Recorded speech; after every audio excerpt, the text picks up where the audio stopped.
Graça e paz a todos. Meu nome é Rafael, humilde servo do Senhor.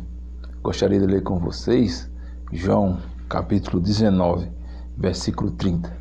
Diz assim: Quando, pois, Jesus tomou o vinagre, disse: Está consumado. E, inclinando a cabeça, rendeu o Espírito. A gente vê aqui a sexta palavra da cruz que Jesus falou. As outras duas palavras, a quarta e a quinta, foram palavras de desolação. A quarta dizia: Deus meu, por que me desamparaste? E a quinta dizia: tenho sede.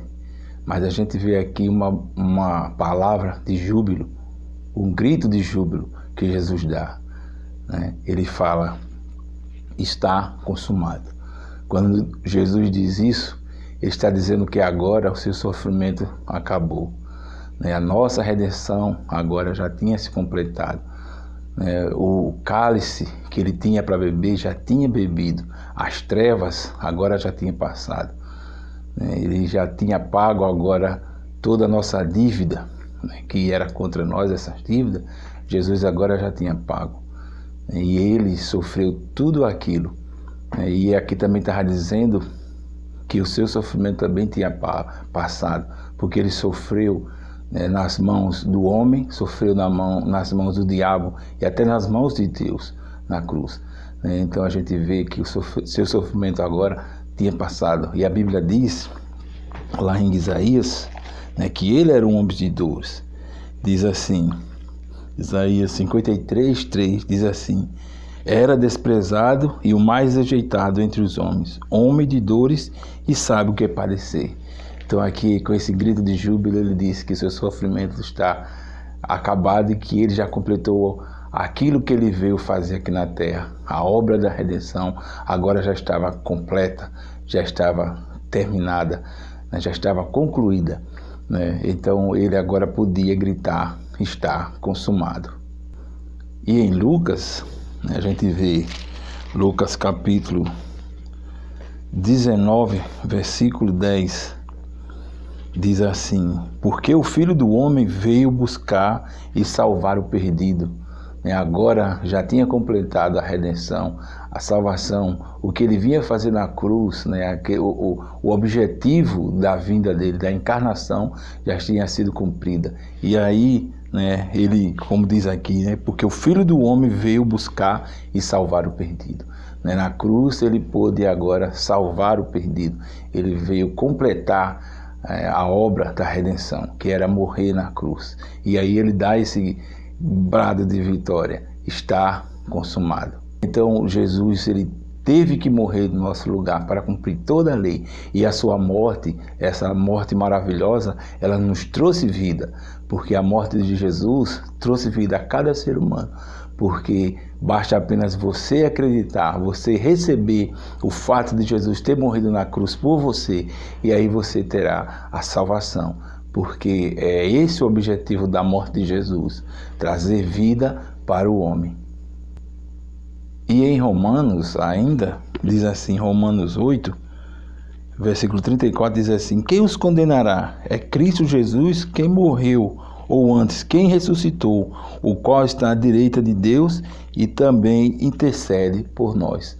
Então aqui vem mostrar que a obra de Jesus foi aceita por Deus, porque agora ele não está mais na morte, ele ressuscitou e está à direita de Deus. Então isso prova que Deus aceitou a obra que Jesus fez na cruz. Outra prova que Deus aceitou a morte de Jesus, a obra que ele fez na cruz, foi o fato de que no templo havia um véu e que ninguém conseguia entrar. Só um sumo sacerdote, uma vez por ano, ele podia entrar no Santo dos Santos. No Santo dos Santos ele podia entrar. Então a gente vê que esse véu foi rasgado de alto a baixo, mostrando assim que agora cada ser humano tem livre acesso ao Santo dos Santos, que é onde habita Deus aqui na terra, lá no Templo de Jerusalém, naquela época. E em Hebreus 2, capítulo 14, diz assim: Visto, pois, que os filhos têm participação comum de carne e sangue, deste também ele igualmente participou, para que por sua morte destruísse aquele que tem o poder da morte, a saber, o diabo. Então, com a morte de Jesus, ele destruiu o diabo. O diabo, ele é um inimigo destruído, um inimigo que agora já está derrotado. A sua sentença já foi dada. Agora nós estamos apenas esperando, que seja cumprida, no final do tempo. Quando Jesus voltar, então vai ser cumprida, mas a sua sentença já foi dada. Ele agora é um inimigo derrotado. E com essa palavra que ele diz, está consumado, isso mostra que o homem não precisa fazer mais nada, apenas aceitar que Jesus morreu no seu lugar. Porque todo o cálice que era para o homem beber, Jesus bebeu. Ele diz assim, que a gente vê em outras mensagens, que ele diz assim, se possível, afasta de mim esse cálice, mas não faça a minha vontade, mas a tua. Então esse cálice era a morte de Jesus na cruz. Então a gente vê assim que esse cálice Jesus já tomou, ele já morreu na cruz. E hoje o homem não precisa acrescentar mais nada, o homem não precisa estar fazendo promessas, o homem não precisa deixar de beber ou de fumar, ou deixar os pecados e seguir a Jesus. Ele tem que seguir a Jesus e depois deixar os pecados. Os pecados que o homem comete, isso vai ser tirado ao longo do tempo que ele vai caminhando com Jesus. Quanto mais nós caminhamos com Jesus, mais os pecados vão se afastando e nós vamos nos entregando a Jesus. E quanto mais nos entregamos, mais a gente se afasta dos pecados. E quanto mais a gente se afasta dos pecados, mais nós nos entregamos a Jesus. Então é um círculo.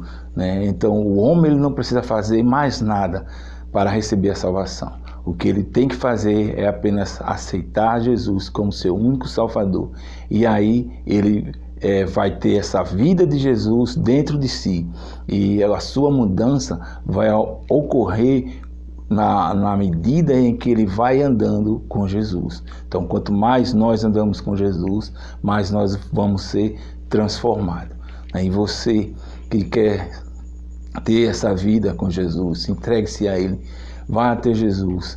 Ele já morreu por você, Ele já morreu na cruz, Ele já bebeu todo o cálice da ira que era para mim e para você.